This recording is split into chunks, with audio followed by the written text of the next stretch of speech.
I need the mouse key. There it is. That's a nice bar. Empty beer bottles. My cast is mostly empty. There's really some like whispering wind sound. This is kind of unsettling actually. A few wine bottles seem to be full. Brandy. It's got tons of alcohol in it. I might just catch fire if we drank this. I'm gonna need that at some point. 2 beer bottles. 2 beer bottles. Yes, I'm purposefully ignoring the book. Oh, right.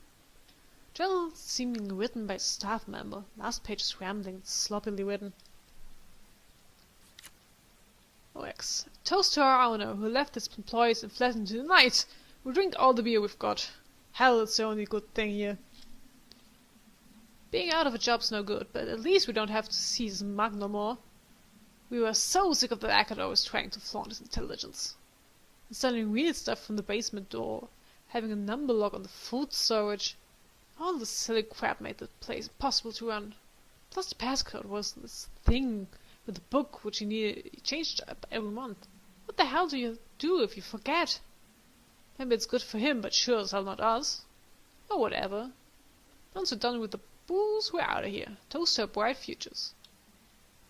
Door to the food store at the far end of the first floor, right? Passcode of food is pretty absurd. Which probably so his Zombo self doesn't eat that.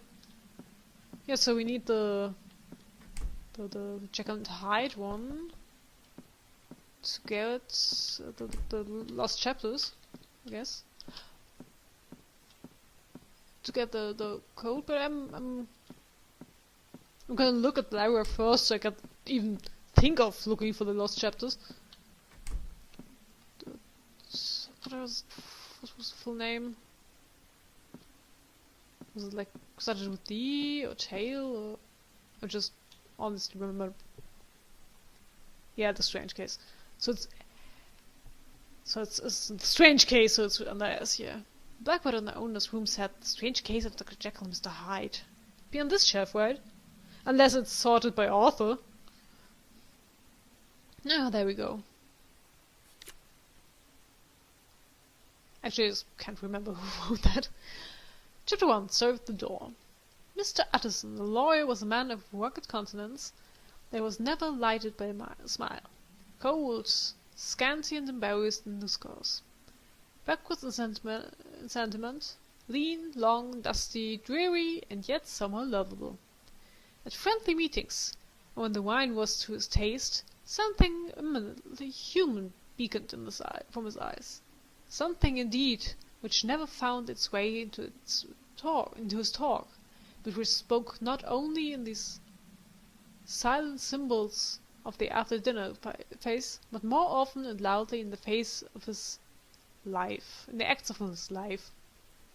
He was austere with himself, drank gin when he was alone, to mortify a taste for vintages. So somehow I have trouble reading this. And though he enjoyed the theatre, had not crossed the doors of one for 20 years, he had an almost with envy at this high pressure of spirits involved in the misdeeds, and any extremity inclined to help rather than prove. So I guess I'm gonna touch the booze again. Don't who said from Mr. Hyde. That evening Mr. Utterson came home to his bachelor house in sombre spirits and sat down to dinner without relish. It was his custom on Sunday, when this meal was over, to sit close by the fire. A volume of some dry divinity on his reading desk, till the clock of the neighbouring church rang out the hour of 12, when he would go soberly and gratefully to bed. And this night, however, as soon as the cloth was taken away, he took up a dandle and went into his business room. There he opened a safe, took from the most private part of it a document adorned with the envelope as Dr. Jekyll's will, and sat down with a clouded brow to study its contents. The will was holograph, for Mr. Utterson had refused to lend the least assistance in the making of it. It provided not only that, in case of Decease of Henry Jekyll, M.D. Dillfield, LLD. Chapter 4, number 3 was skipped. Carey murder case.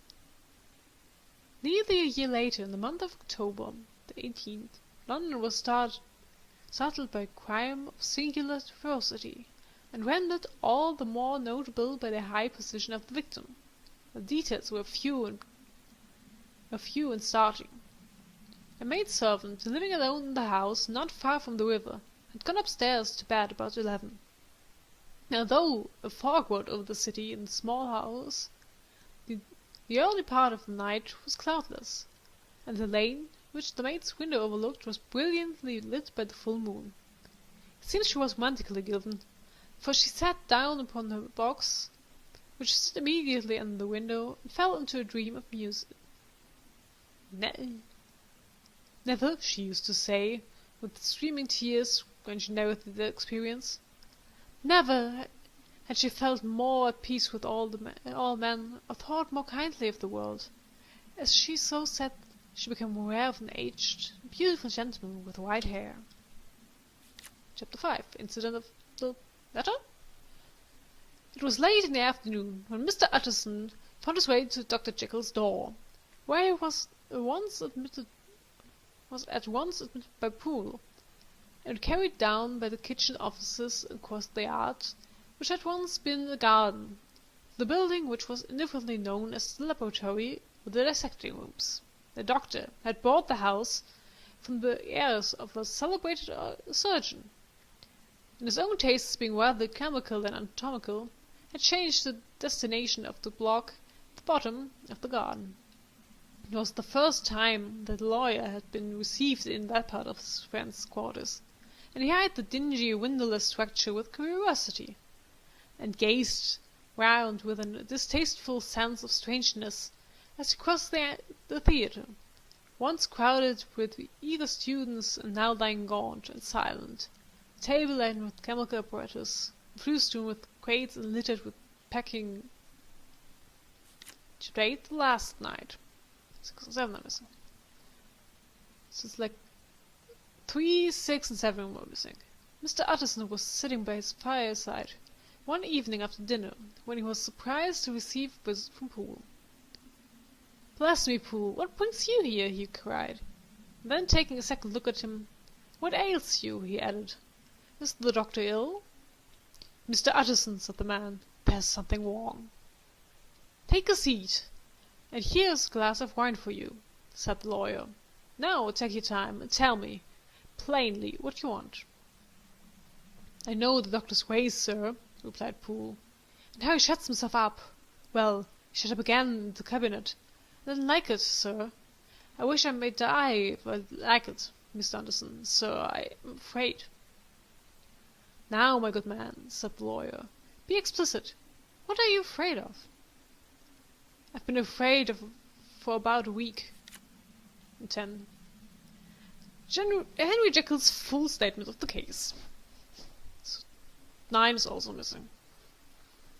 "I was born at 18, to a large fortune, endowed besides with excellent parts, inclined by nature to industry, fond to the respect of the wise and good among fellow men, and thus, as might have been supposed, with every guarantee of an honourable and distinguished future. And indeed, the worst of my faults was a certain impatient gaiety of disposition, such as has made the happiness of many, but such as I found it hard to reconcile with. My imperious desire to carry my head high, and wear a more than commonly grave countenance before the public. Hence it came about that I concealed my pleasures, and that when I reached years of reflection and began to look round me and take stock of the progress and position in the world, I stood already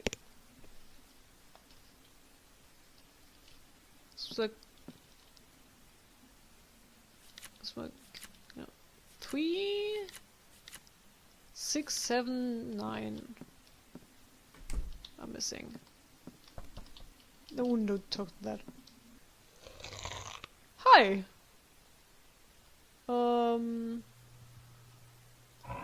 Hello, friend. No way! That monster... Did it really...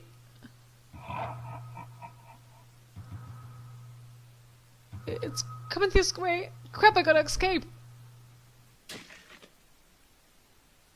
Ouch. Game over. I didn't press any buttons there, just... I didn't react. I probably was supposed to go around that, and I didn't save in like ages. So gotta redo all that. I'm gonna do that off screen. So that's jump cut here. Hello again. There we are. This is actually a new recording session, but with the same crappy sound settings, so let's just pretend nothing of this ever happened. I already read the book, so we should get Crooked Manned as soon as we walk this way. Yep, there he is.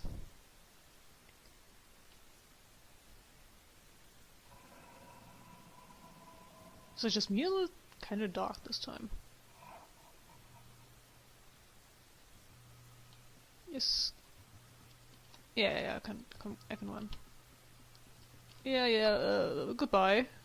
Okay. That was apparently not where I was supposed to go. I'm pretty sure the run around the table part was correct, but after that, where can I go? Here. Huh. Oh, do I go back to the library? I don't think I can make that. This might be a nice round of try and error.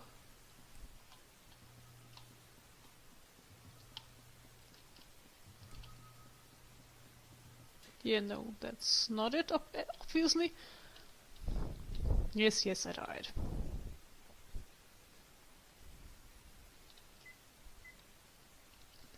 Then one of the other rooms, maybe?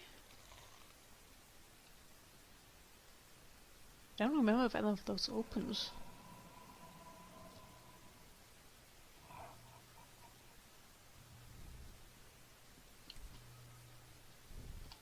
Ring on the rosy, pocket full of posies. No? Huh. What do I gotta do?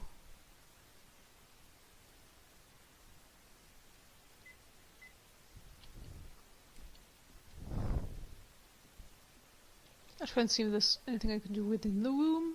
Like maybe I can get him to fall down? I doubt it, but...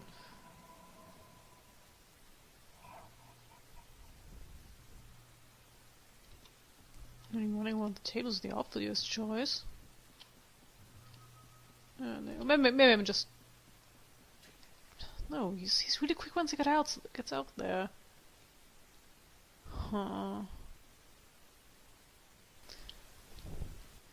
So I suppose I gotta run around the table to lure him away, or get around him. So let's try that, shall we?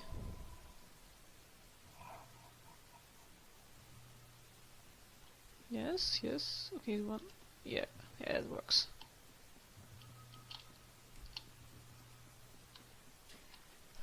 Okay. That's not exactly what I meant to happen.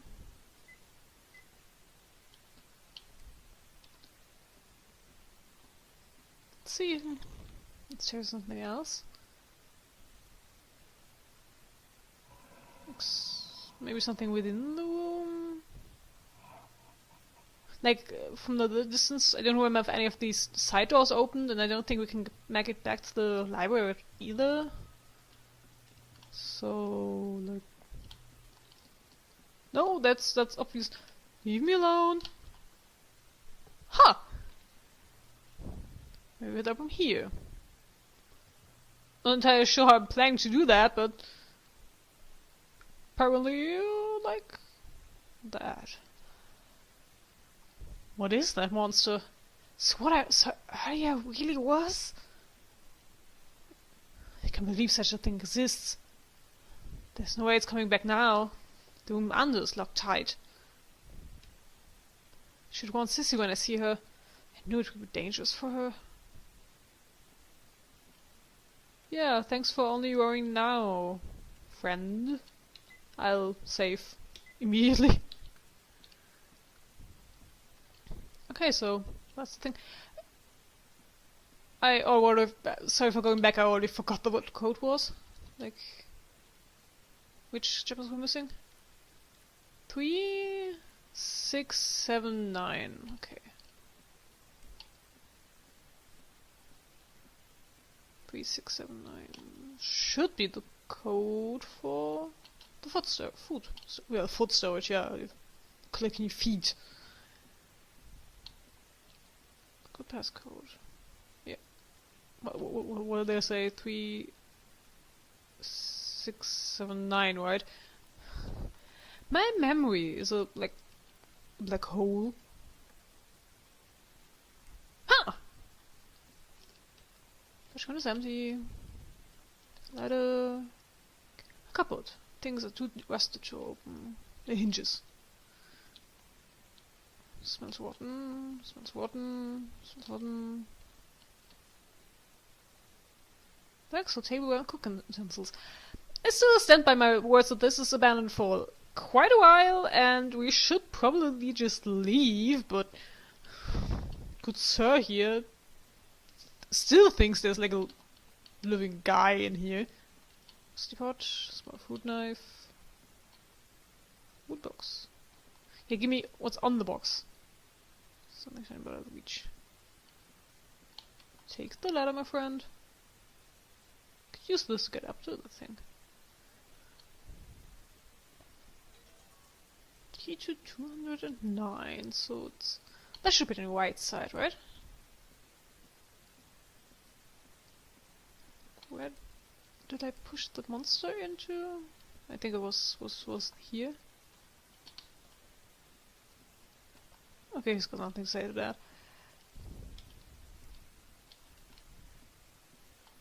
Well, the monster, it's obviously the crooked man, this... Did you hear something? I'm not even sure when I hear something if it's in the game or outside the game, because some noises are just so quiet. I hope you even hear them. Well, there's something over there. Bathroom. Empty. Empty. Stopped. So what's that? Looks like something was badly burned. Was this a photo? There's something under the pieces. A notebook scrap.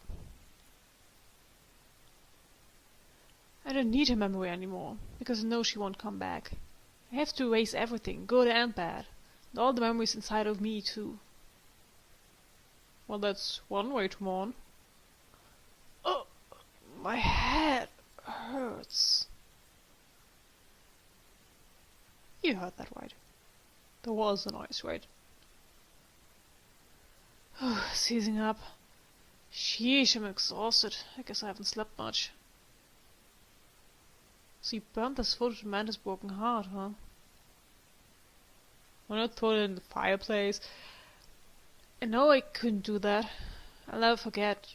Never. According to Paul, that makes me pansy. Sissy! Oh, there you are, David. Did you find the box? No, I can't find it. There are lots of rooms I can't get into, so it might be one of those. What's wrong, David? You look kind of pale. Oh, it's nothing. But, Sissy, you really should leave soon. Why? You may not believe me, but there's some kind of bizarre monster around. I found it in the basement.